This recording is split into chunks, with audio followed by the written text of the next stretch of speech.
Hi everybody, welcome to the channel. This is Rob. Today we're going to be reviewing the Blackline Tarot. I am at that point, you guys, in my collection where I am looking for specific decks. I go online or whenever I travel or whenever I'm around and shopping, and I like to look and I like to see what new decks are out there, but I'm just not into buying mass-produced decks at this time. What I really am looking for is indie decks such as this one. And this one is one that really caught my eye. And it was not on the inexpensive side. It was actually on the expensive side. But I looked at the design and I read about the artist, and I thought, this deck looks really, really interesting. It's not very well known. I've never seen it before I bought it. And I just literally got it about 3 days ago. So it's not an unboxing. I've already opened it, but I've flipped through it, and this is what they call the 2020 first edition. Though I'm not sure that they have any other editions, you guys. So I want to read a little bit about this deck for you so that you kind of have an idea of what this deck is about. It says the Blackline Tarot by Steph Butler offers a distinct and macabre aesthetic that distinguishes it from other tarot decks. Each card is meticulously hand-drawn, giving the deck an authentic, natural feel, devoiding of digital manipulation. This artistic approach enhances the deck's unique characters, inviting users into a world of intriguing and ethereal imagery. So, and then the symbolism and themes. While the Blackline Tarot is rooted in the Rider-Waite symbolism, Steph Butler infuses the deck with creative freedom, resulting in a truly unique set. This approach encourages users to rely on their intuition and develop personal interpretations of the cards, making the deck deeply personal and meaningful divination tool. And a little bit about the author. Steph Butler, the creator of the Blackline Tarot, brings a distinctive artistic vision to the work of tarot.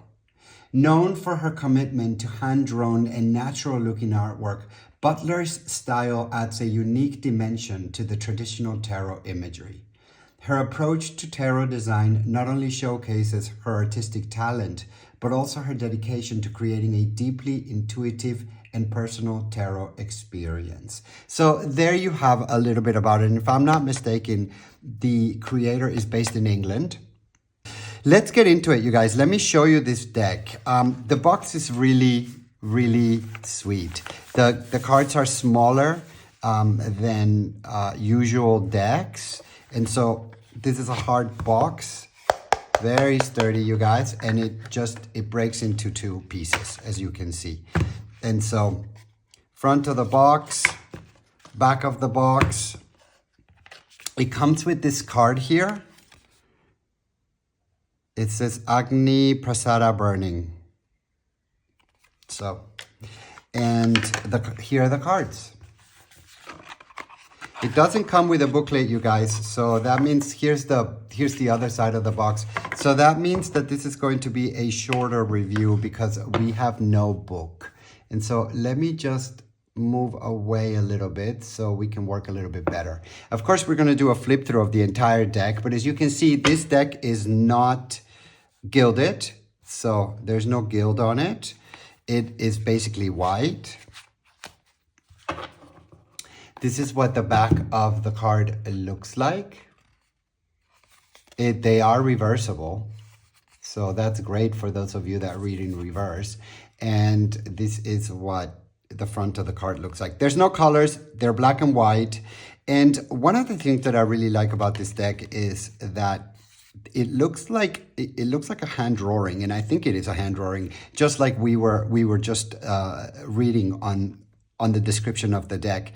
It looks like she just sat down and she drew this and she basically just printed it. I think it's really cool. It gives you that raw feeling. It gives you that feeling of old in a way, or it doesn't have any computer generated drawings or anything like that. And the fact that it's black and white also, I think, makes it really special. So when I saw it online, I was immediately drawn to it. You know, the simplistic drawings and the black and white, that was something that I thought would go really well with my collection. Let's start, or not let's start, but let's continue with the quality of the paper stock. The quality of the paper stock is okay, you guys. It's pretty good, actually.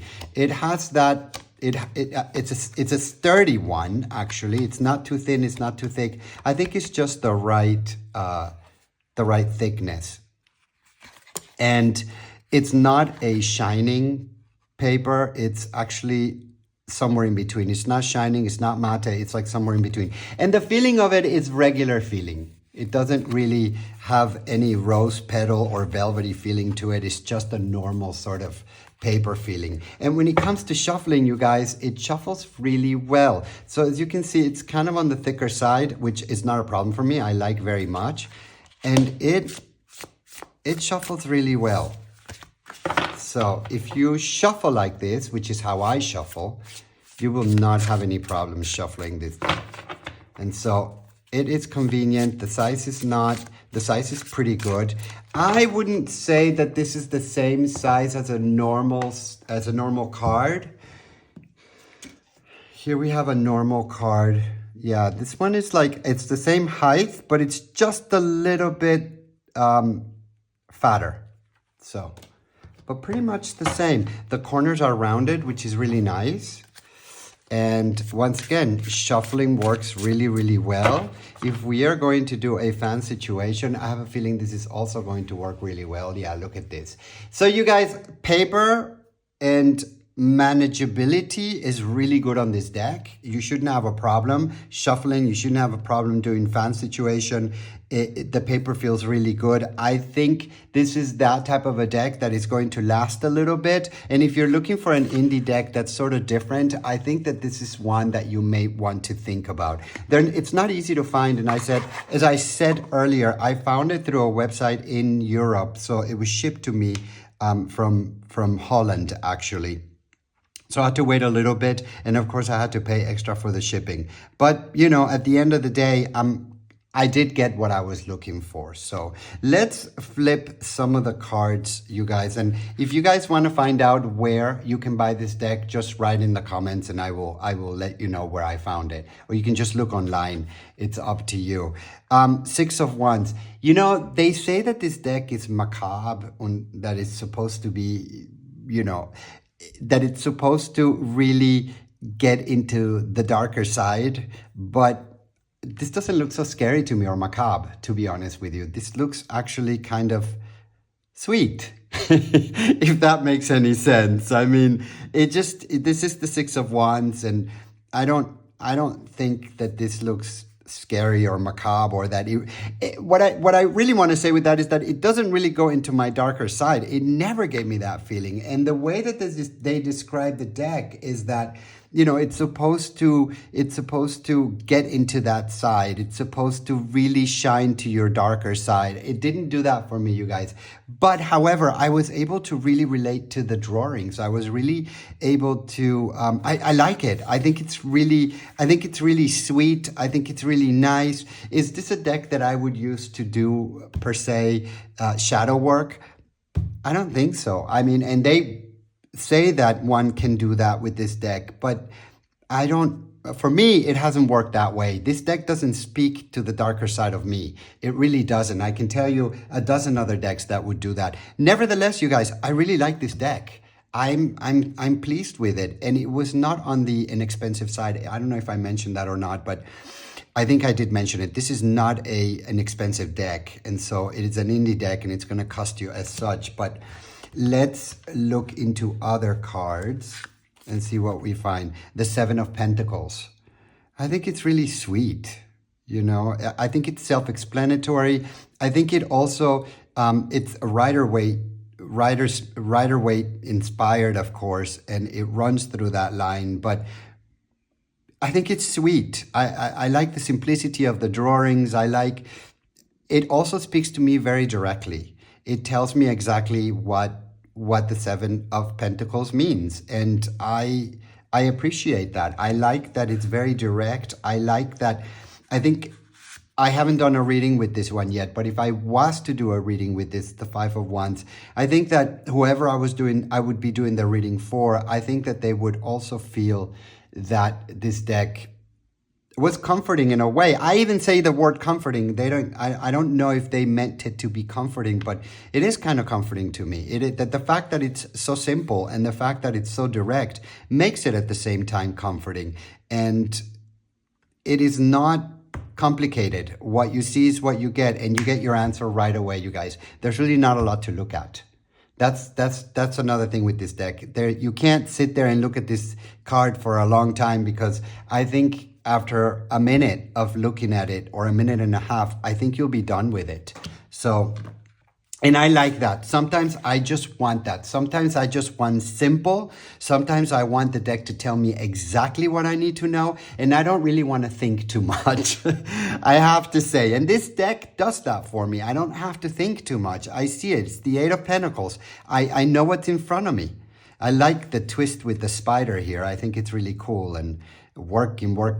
I mean, if there's a hard-working insect, I think it's the spider. Well, there's many of them, such as the ant and the bees, of course. But, you know, this one is creating a web, a spider web here. And then here are the pentacles, and then you get the spider. I think it's really, really cool. But macabre, I don't think this is macabre at all. This is the Nine of Swords. This one is really cool, right? It's like trying to rest, but then having this character here just trying to put fear and anxiety into you. And that's what I really like about this deck. I look at this picture and it tells me exactly what I need to know. Exactly what I need to know. And I really like it. I really like that it's very direct. So I'm super happy with it. And I look forward to working with this deck. Look at this, the King of Pentacles. Really cool. Really, really cool. Let's pull some others, because I'm having fun with this. And Five of Swords. Really great. Really, really great. This doesn't have to do anything with the Five of Swords, right? But I still like it. And I also like this. I like the skulls.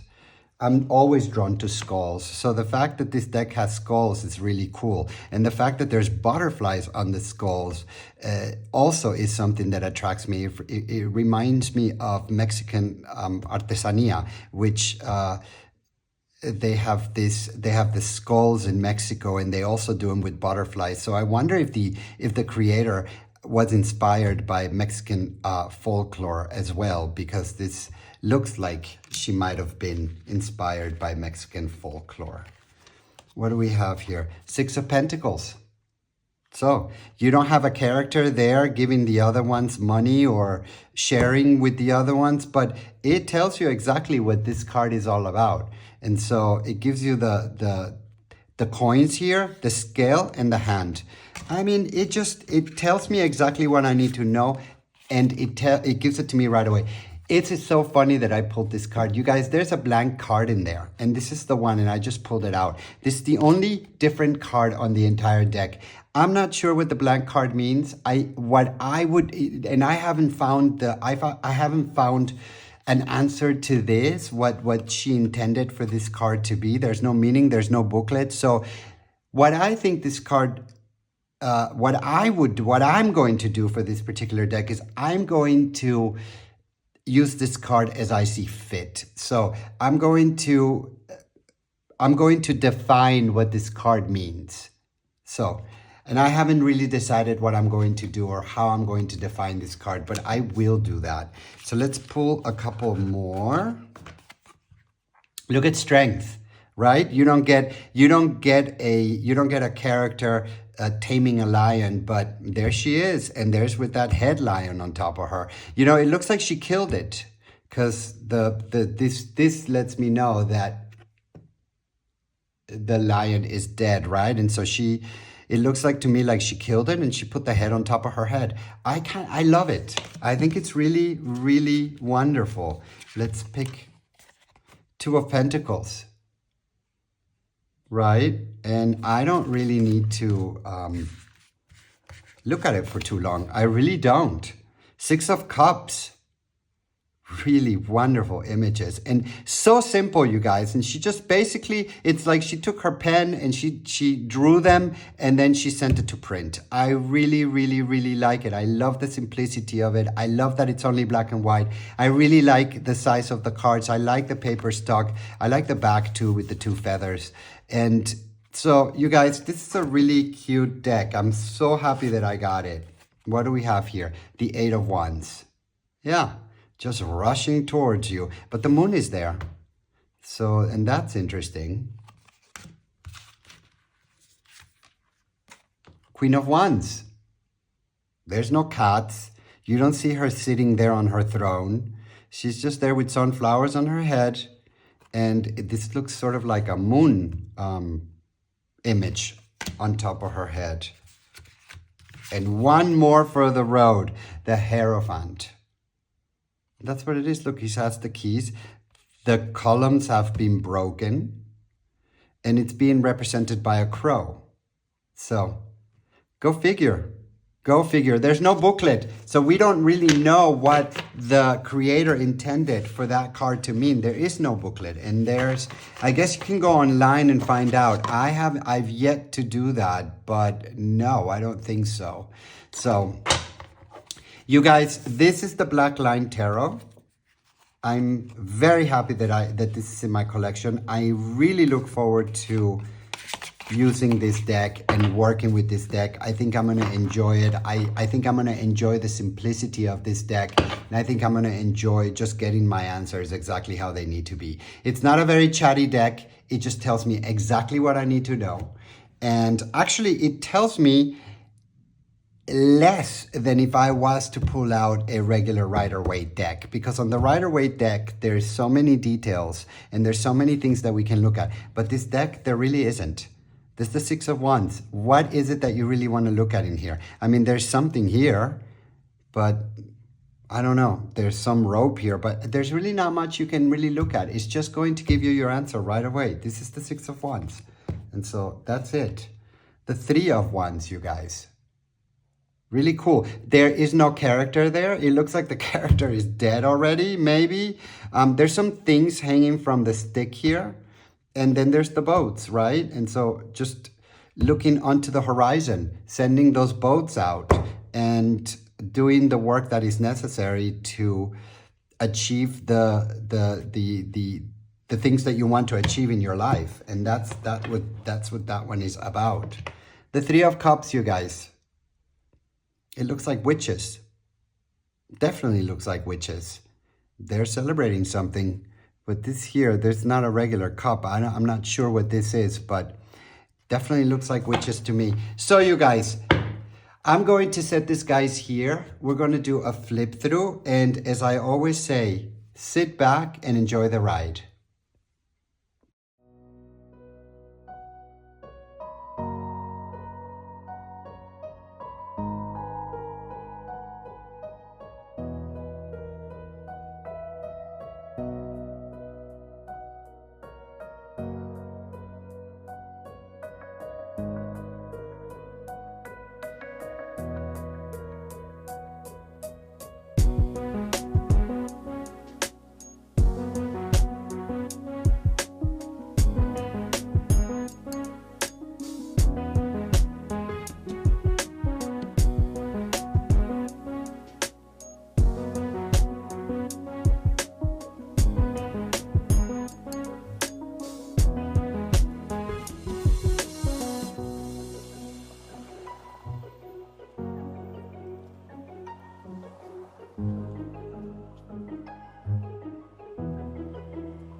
All right, everybody, that was the Blackline Tarot. I hope you enjoyed that.